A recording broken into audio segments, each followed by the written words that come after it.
সবাইকে নমস্কার জানাচ্ছি, আপনাদের সৌমিত্র বসু। সবাইকে অজস্র শুভকামনা জানাচ্ছি, সবাইকে স্বাগত জানাচ্ছি আজকের এই শরণাগত অনুষ্ঠানে এবং সবাইকে শুভ সকাল জানাচ্ছি। শুভ সকাল, শুভ হোক, সবকিছু শুভ। একটা গোটা বছর ইংরেজি মতে আমরা পার করে এলাম। ইংরেজি মতে বিশেষ করে বলছি এই কারণে যে আমরা তো ইংরেজি মতেই চলি, বা আন্তর্জাতিক যে ক্যালেন্ডার সেই ক্যালেন্ডার অনুযায়ী চলি, এবং সেখানে আজকে 2024-এর শেষ, 2025-এর শরণাগত হবে কালকে। তো একটা গোটা বছর পার করে এলাম, তার মধ্যে অনেক অনেক কষ্টের ঘটনা ঘটেছে, যন্ত্রণার ঘটনা ঘটেছে, অপমানের ঘটনা ঘটেছে, অনেক নির্দয়তার সাক্ষী থেকেছে আমরা, ঠিক। কিন্তু আবার অনেক ভালো ঘটনা ঘটেছে, অনেক ভালো স্মৃতিও থেকে গেল আমাদের মনের মধ্যে।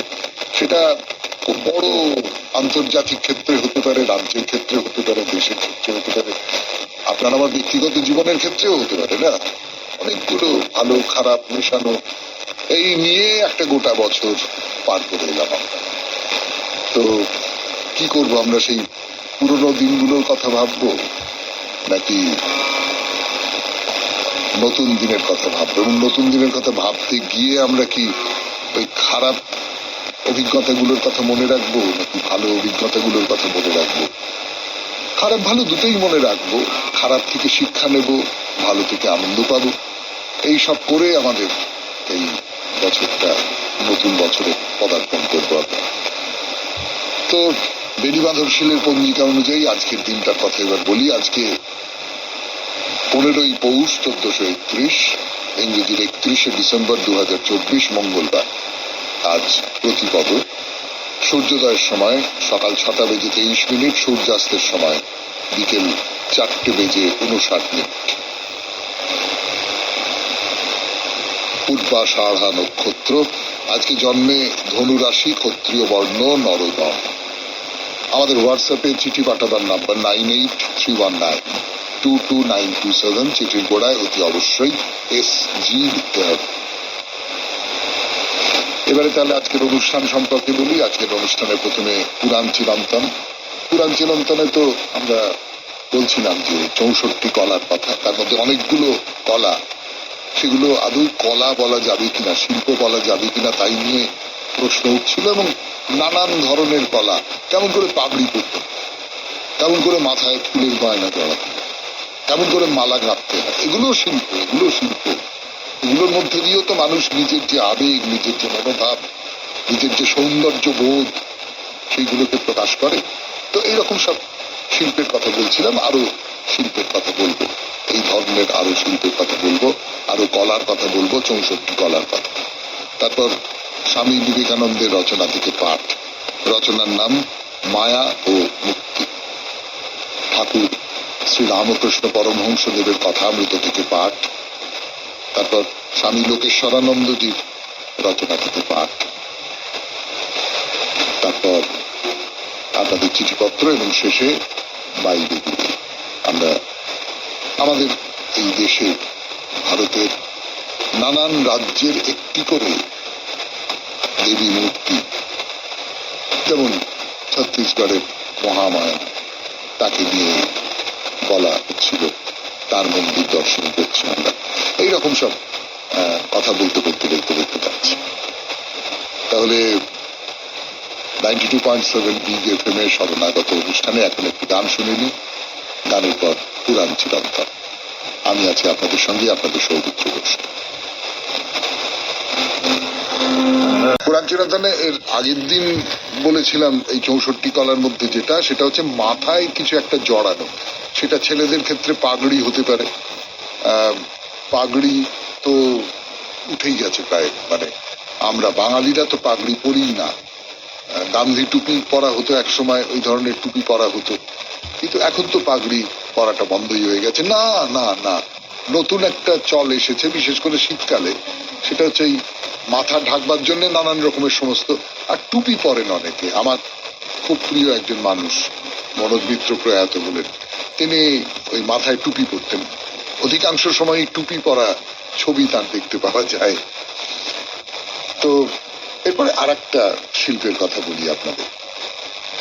তার নাম, মানে আমাদের প্রাচীন শাস্ত্রগ্রন্থে তার নাম হচ্ছে নেপথ্য প্রয়োগ। নেপথ্য প্রয়োগ মানে কি? মানে আড়াল থেকে কিছু একটা প্রয়োগ করা। নেপথ্য মানে তো আমরা তাই জানি, আড়াল, পেছনে থাকা, চোখের সামনে না থাকা। এখানে নেপথ্য প্রয়োগ বলতে যেটা বোঝাচ্ছে সেটা হচ্ছে নয়নের কাছে পথ্য,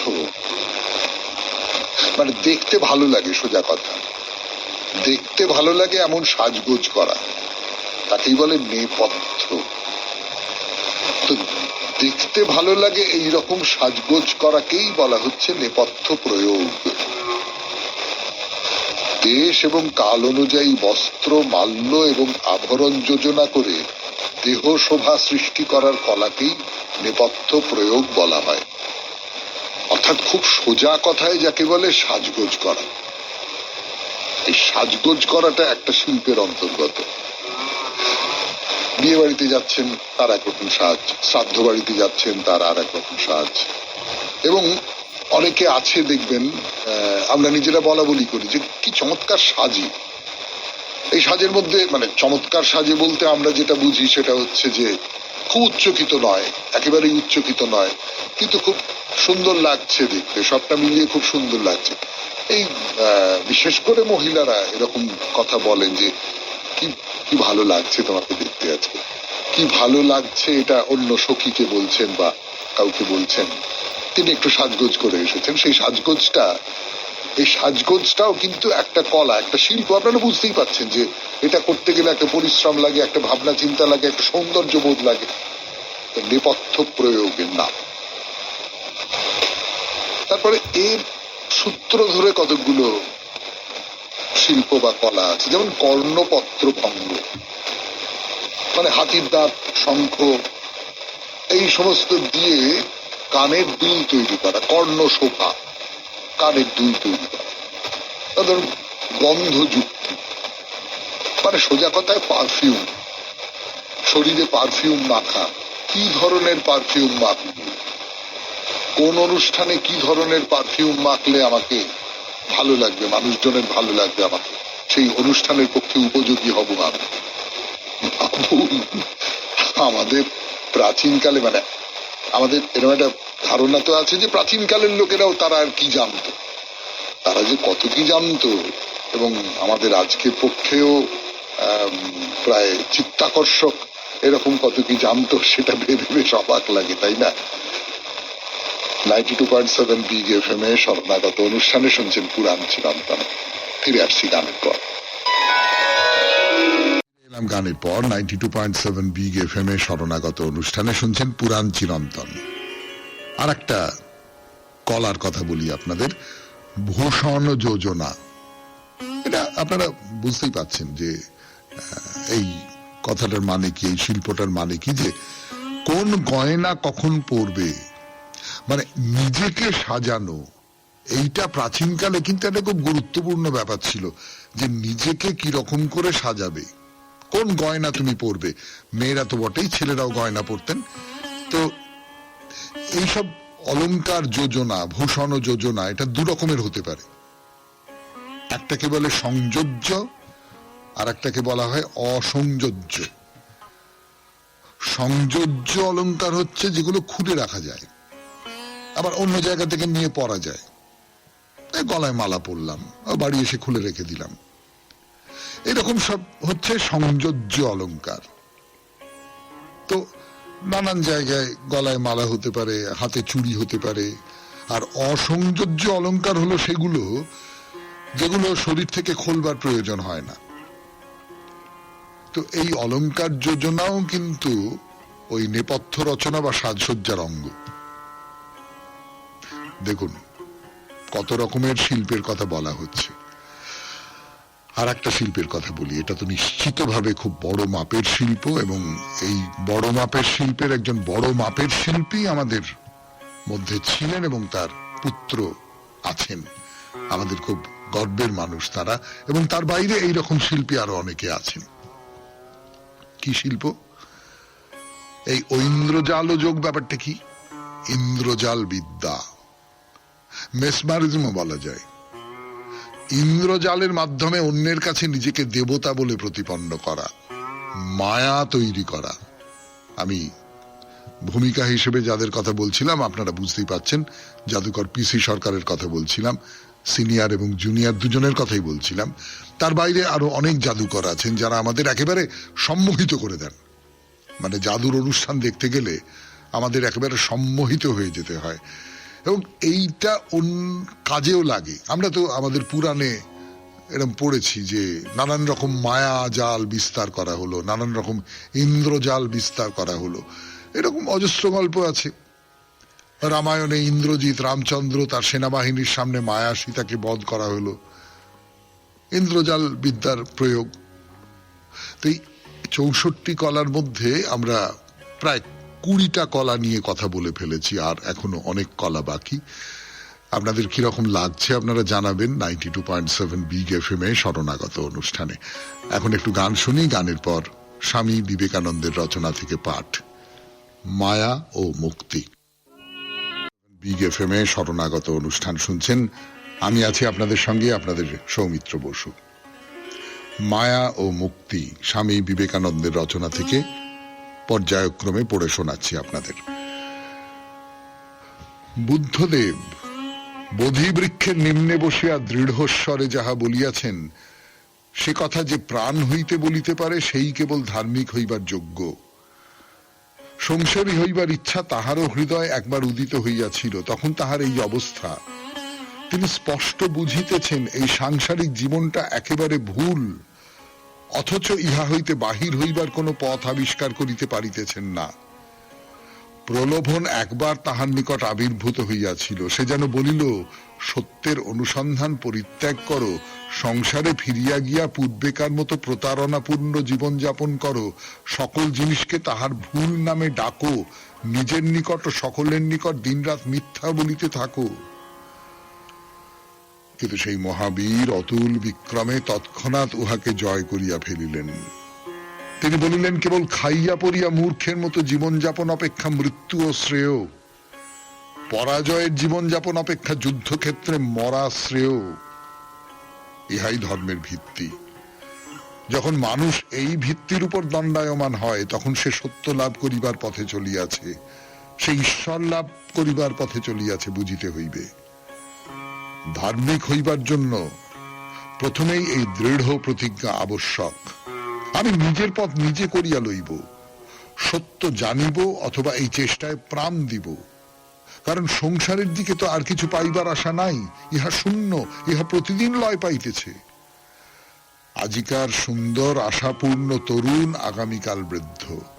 আজিকার আশা আনন্দ সুখ এ সকল মুকুলের মতো আগামীকাল শিশির পাতেই নষ্ট হইবে। ইহা যেমন একদিকের কথা, অপরদিকে তেমনি জয়ের আশা রহিয়াছে। জীবনের সমুদয় অশুভ জয় করিবার সম্ভাবনা রহিয়াছে। এমনকি জীবন ও জগতের উপর পর্যন্ত জয়ী হইবার আশা রহিয়াছে। এই উপায়েই মানুষ নিজের পায়ের উপর ভর দিয়া দাঁড়াইতে পারে।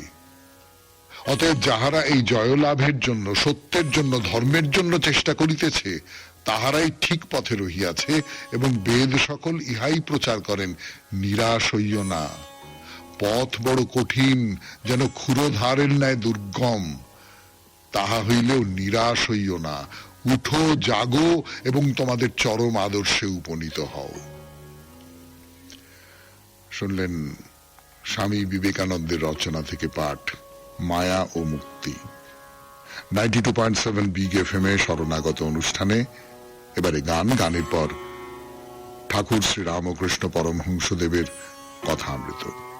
আমি আছি আপনাদের সঙ্গে, আপনাদের সৌমিত্র বসু।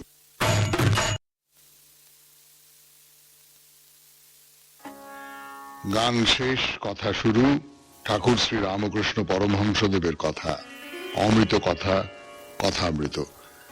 92.7 বিগ এফএম এ শরণাগত অনুষ্ঠানে আমি আছি আপনাদের সঙ্গে, আপনাদের সৌমিত্র বসু।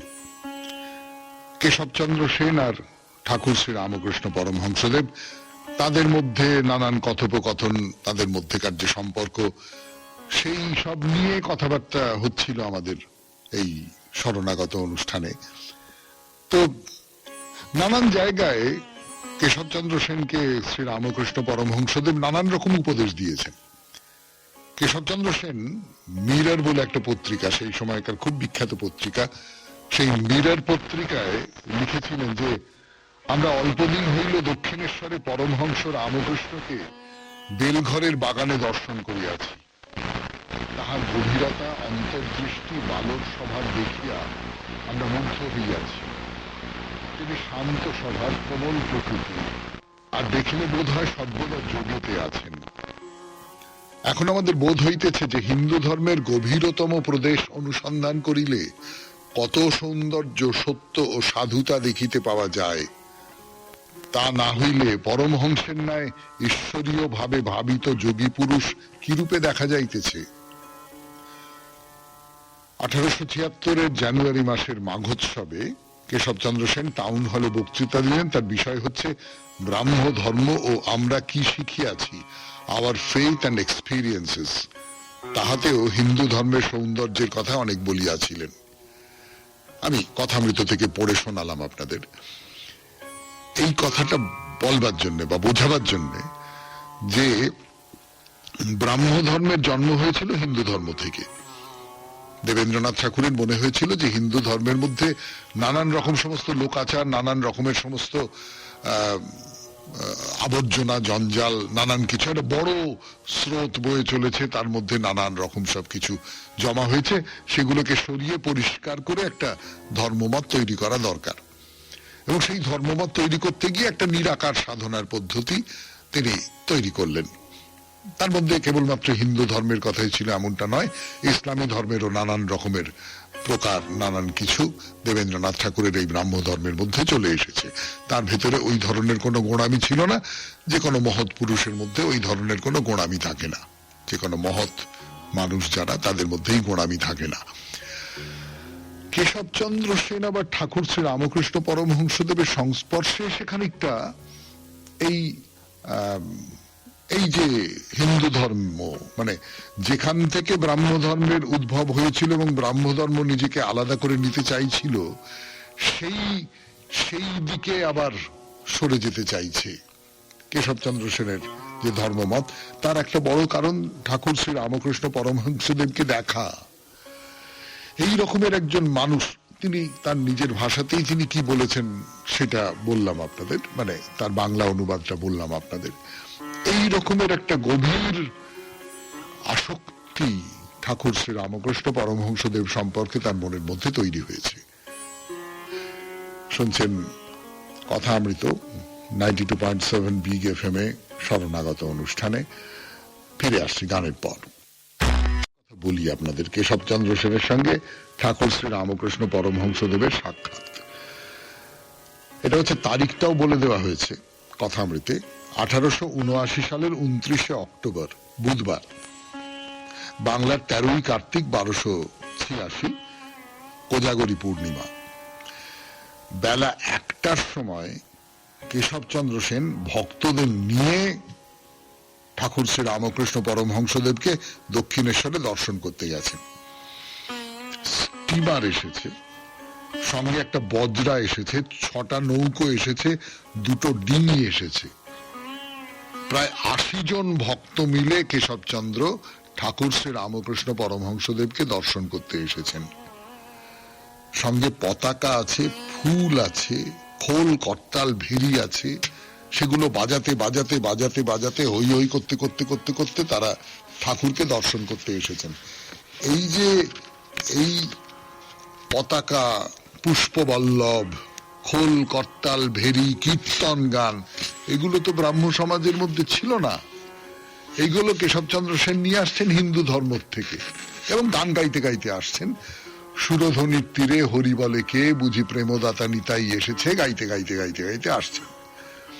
তো ব্রাহ্ম ভক্তরাও পঞ্চবটি থেকে কীর্তন করতে করতে তার সঙ্গে আসছেন। 80 জন ভক্ত কমপক্ষে। সচ্চিদানন্দ বিগ্রহ, রূপানন্দ ঘন। তাদের মধ্যে ঠাকুর মাঝে মাঝে সমাধিস্থ হয়ে যাচ্ছেন। তো এদিন সন্ধ্যের পর বাঁধা ঘাটে, তো পূর্ণিমা, কেশব উপাসনা করেছিলেন। তো উপাসনার পর ঠাকুর বলছেন যে তোমরা বলো ব্রহ্ম আত্মা ভগবান, ব্রহ্ম মায়া জীব জগৎ, ভগবত ভক্ত ভগবান। চাঁদের আলো, গঙ্গার ধারে ৮০ জন ভক্ত কেশবচন্দ্র রয়েছেন, তারা সবাই ঠাকুর শ্রী রামকৃষ্ণ পরমহংসদেবের সঙ্গে ওই মন্ত্র উচ্চারণ করছেন, ব্রহ্ম আত্মা ভগবান, ব্রহ্ম মায়া জীব জগৎ, ভাগবত ভক্ত ভগবান, এইসব বলছেন।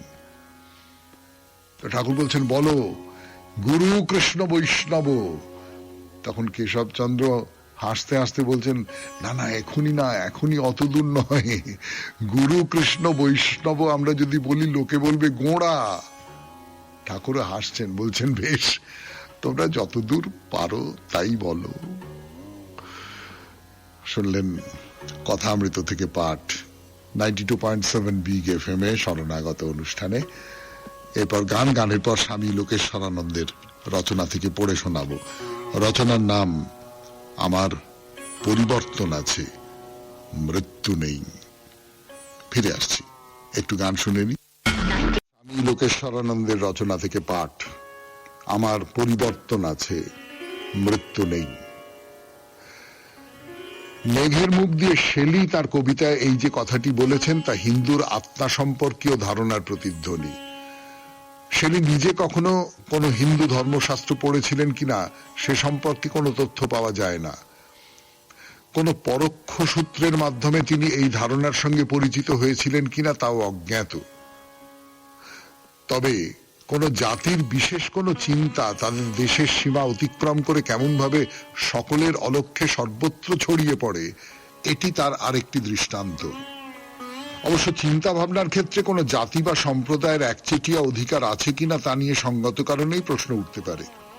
সম্ভবত মানব মন একই ঐক্যসূত্রে বাঁধা, তাই ব্যক্তি বা সমাজ মনে যে চিন্তা ওঠে তা দেশ কাল ও ভাষার সীমা অতিক্রম করে অন্যান্য ব্যক্তি ও সম্প্রদায়ের চিত্তেও বারবার ধ্বনিত প্রতিধ্বনিত হতে থাকে। চিন্তার মানচিত্রে জাতি অথবা আঞ্চলিক সীমান্তের কোনো স্থান নেই। মানব জাতির যে একটা সাধারণ ঐতিহ্য আছে তাতে কোনো সন্দেহ নেই। এখন কথা হচ্ছে আত্মা সম্বন্ধে হিন্দুদের ধারণাটি কি? হিন্দু মতে আত্মার জন্ম নেই, তাই মরণও নেই। তারা বলেন যার জন্ম আছে তার মৃত্যু আছে, আত্মা জন্ম মৃত্যু রহিত। কিন্তু মেঘ সম্পর্কেও কি একই কথা বলা চলে? তার কি শুরু এবং শেষ বলে কিছু নেই? তর্কের খাতিরে কেউ বলতে পারেন কেন কোথাও কিছু নেই, হঠাৎ আকাশে মেঘ জমলো, আবার কিছুক্ষণ পর বৃষ্টি হয়ে তা ঝরে পড়লো, এ তো আমরা নিত্যই দেখি। কি করে বলা যাবে মেঘের জন্ম মৃত্যু নেই, আরম্ভ অথবা শেষ নেই?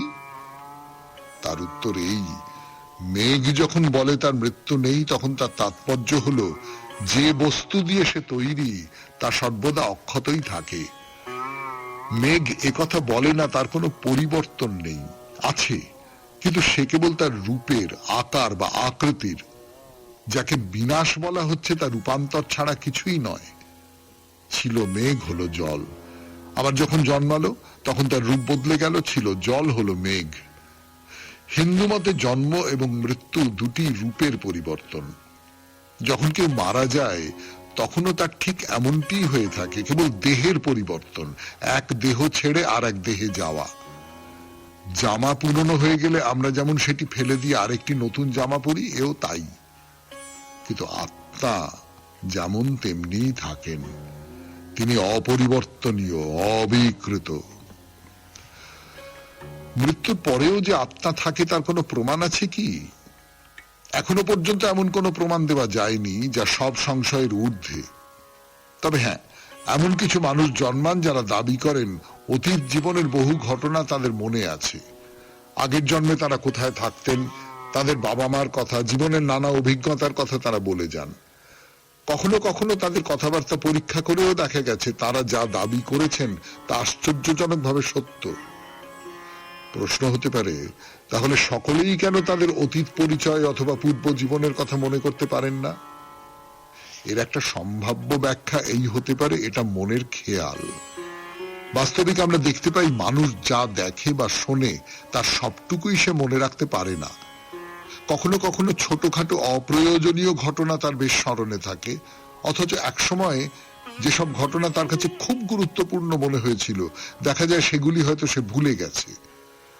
তাছাড়া শারীরিক অসুস্থতার দরুন অনেক সময় অতীত স্মৃতি সম্পূর্ণ মুছে যায়।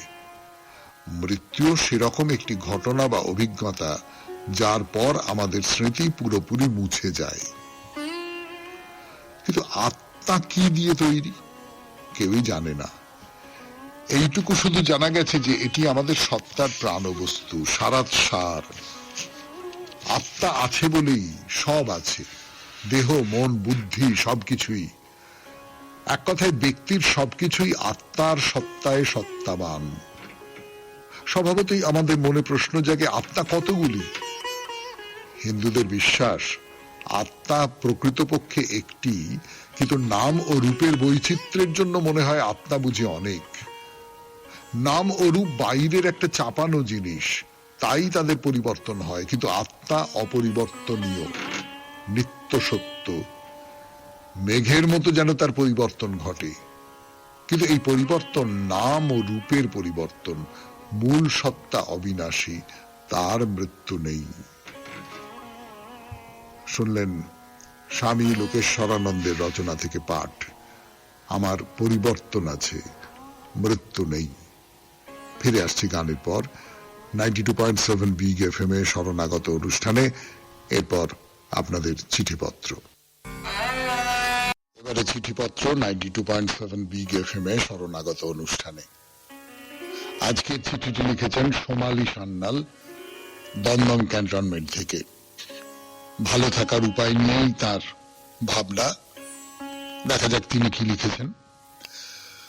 শ্রদ্ধা সৌমিত্র বাবু, আপনাকে এবং বিগ এফএম এর সকল কলাকুশলীদের এবং শ্রোতা বন্ধুদের জানাই শুভ সকালের শুভেচ্ছা। অনেকদিন পরে এই বিষয় ভিত্তিক অনুষ্ঠানে আবার পত্র পাঠালাম। জীবনে ভালো থাকতে এবং ভালোভাবে বাঁচতে সব মানুষই চায়, কিন্তু সেই রাস্তা খুঁজতে গিয়ে মানুষ দিশাহারা হয়ে পড়ছে। আসলে ভালো থাকা এই বিষয়টি তো এক একজনের কাছে এক এক রকম ভাবে প্রতীয়মান। কারোর ধারণা পর্যাপ্ত অর্থ থাকলেই ভালো থাকা সম্ভব, আবার কারোর মতে জীবনে পরিমিতি বোধের মধ্যে থাকলেই ভালো থাকা সম্ভব। হলো জীবন দর্শন। যেভাবে উপলব্ধি করে সে সেই বোধ থেকেই তার মতো করে ভালো থাকার সংজ্ঞাকে সাজিয়ে নেয়। কিন্তু তাতেও দেখা যায় বেশিরভাগ মানুষের জীবনে ভালো থাকতে চেয়েও থাকতে পারছে না। কিন্তু কেন? কেন এই অতৃপ্তি, কেন এই টানাপোড়েন? অনেক ক্ষেত্রে দেখা যায় যা চেয়েছে তা পাওয়ার পরেও জীবনে শান্তি বা তৃপ্তি এলো না। আসলে প্রকৃত জ্ঞানের অভাবই হলো এর আসল কারণ। এই জ্ঞান হলো আত্মজ্ঞান। আমি কি চাই, কেন চাই, এই চিন্তাই আমাকে দেখাবে প্রকৃত ভালো থাকার পথ। সর্বোপরি আমরা যদি আমাদের রিপুগুলোকে সংযত করতে না পারি তবে কিন্তু ভালো থাকা সম্ভব নয়। ভালো থাকতে গেলে মন রূপী ঘোড়াকে লাগাম পরানোটাই একমাত্র উপায়। তার মধ্যে থেকেই খুঁজে নিতে হবে শান্তি ও পরিতৃপ্তি। আমি আমার মতো করে চেষ্টা করলাম বিষয়টিকে ব্যাখ্যা করার, জানি না কতটা পারলাম। ভালো থাকার শুভ কামনা জানিয়ে শেষ করলাম। ধন্যবাদ আনতে সোমালি সান্যাল, দমদম ক্যান্টনমেন্ট, কলকাতা 65। না, খুব ভালো, খুব ভালো লিখেছেন সোমালি দেবী, চমৎকার লিখেছেন। ভালো থাকার যে উপায়গুলোর কথা সত্যি সত্যি আমরা একটা বয়স হয়ে গেল, এখন তো উপলব্ধি করতে পারি। সেই উপলব্ধির জায়গা থেকে বলছি, সত্যি সত্যি খুব ভালো, খুব জরুরি কথা লিখেছেন। আমরা কতটা মেনে নিতে পারবো না পারবো, মানে জীবনে কতটা সেই আচরণ করতে পারবো না পারবো জানি না, কিন্তু যদি মেনে চলা যায়, যদি জীবনে এর ব্যবহার করা যায়, প্রয়োগ করা যায়, তাহলে মানুষ যে অনেকটা পর্যন্ত ভালো থাকতে পারবে তাতে কোনো সন্দেহ নেই। তবে ওই আপনি তো লিখেছেন যে কে কোন পথে ভালো থাকে সেটা একজন তৃতীয় ব্যক্তির পক্ষে বুঝতে পারা খুব মুশকিল।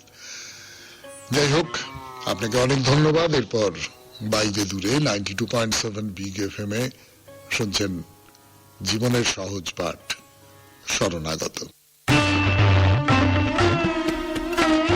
শেষ করে ফিরে এলাম। আমি আপনাদের সৌমিত্র বসু, শুনছেন 92.7 বিগ এফএম এ শরণাগত অনুষ্ঠান। এখন বাইরে দূরে। তো যেটা বলছিলাম সেটা হচ্ছে যে ছত্তিশগড়ের যে রত্নপুর, সেই রত্নপুরে মহামায়াকে দর্শন করেছি আমরা। তারপরে মহামায়াকে দর্শন করে শিব ঠাকুরকে দর্শন করেছি। তারপরে একটা গ্যালারি আছে, অনেকগুলো অনেকগুলো মূর্তি, খুব প্রাচীন মূর্তি, খুব পুরাতাত্ত্বিক মূর্তি প্রায় বলা যেতে পারে। সেই ধরনের মূর্তি পরপর পরপর পরপর পরপর গ্যালারিতে সাজানো রয়েছে।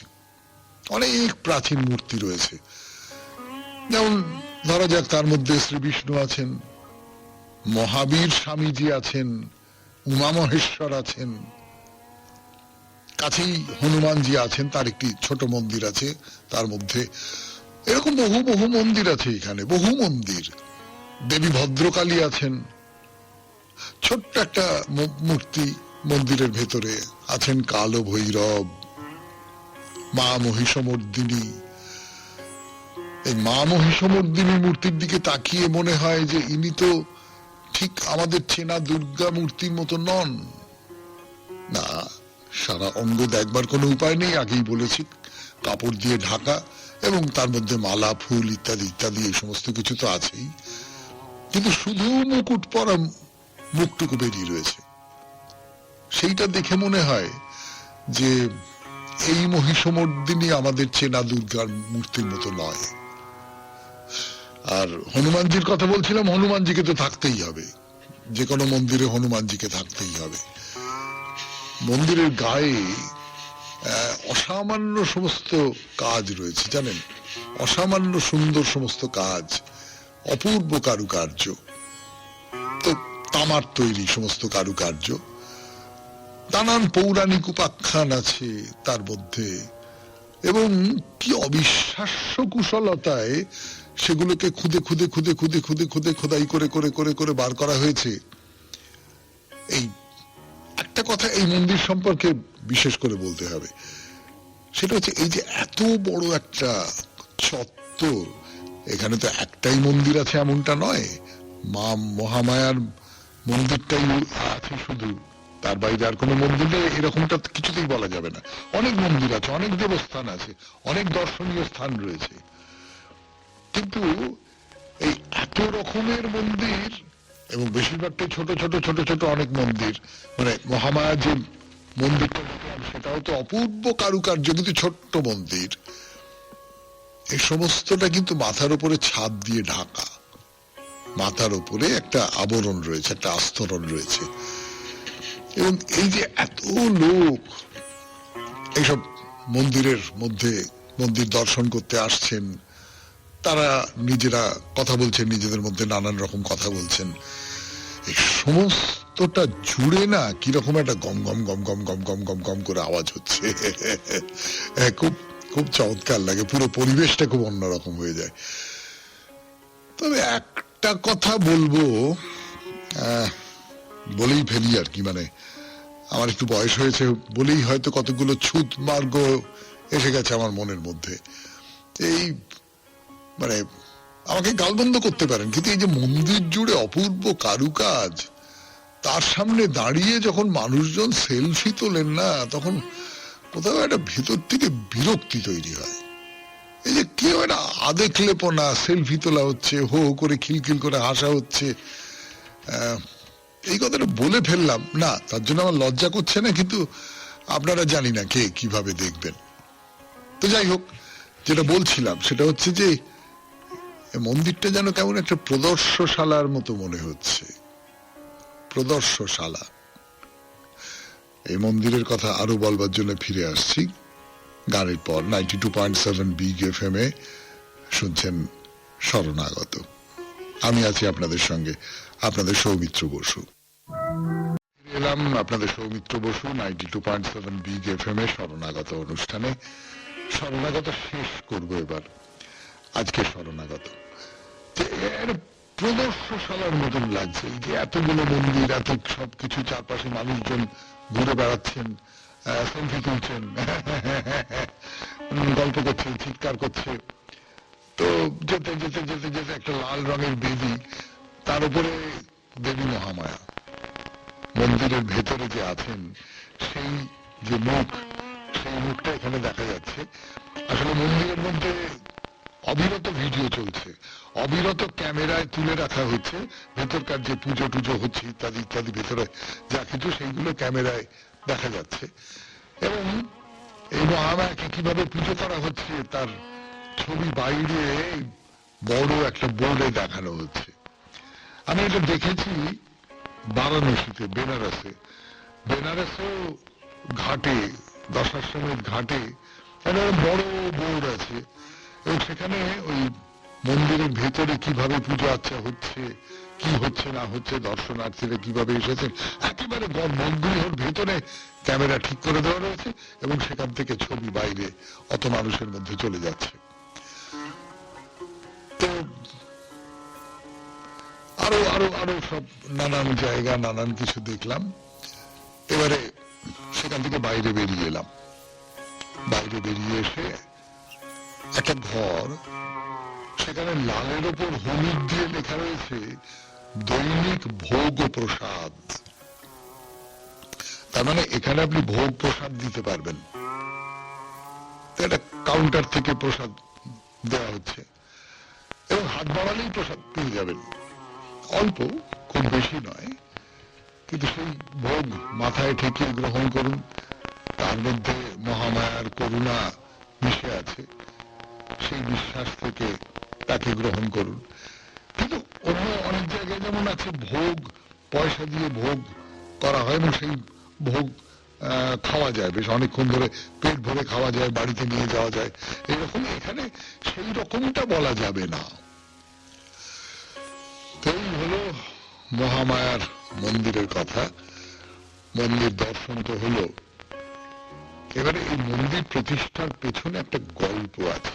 আমি সত্যি মিথ্যে জানি না, কিংবদন্তি, কে বলেছিল জানি না, কিন্তু সেই গল্পটা আপনাদের বলে ছত্তিশগড়ের এই মন্দিরের কথা বলা শেষ করব। কিন্তু আজকে তো আর সেই গল্পের কথায় যাওয়া যাবে না, কাজে আজকে এমনিতেই শেষ করি, পরের দিন বলা যাবে সেই ছত্তিশগড়ের মেলায় পাওয়া গল্পের কথা।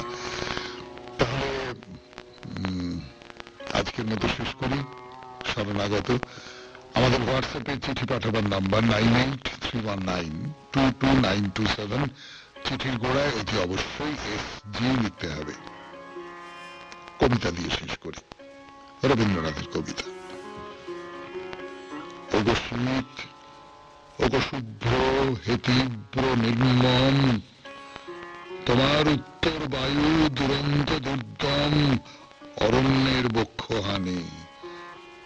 বনস্পতি যত থর থর কম্পমান, শীর্ষ করি নত আদেশ নির্ঘোষ তব মানে।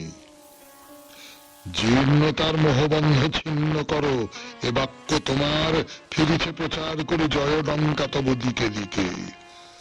কুঞ্জে কুঞ্জে মৃত্যুর বিপ্লব করিছে বিকীর্ণ শীর্ণ পর্ণ রাশি রাশি, শূন্য নগ্ন করি শাখা নিঃশেষে বিনাশী অকাল পুষ্পের দুঃসাহস।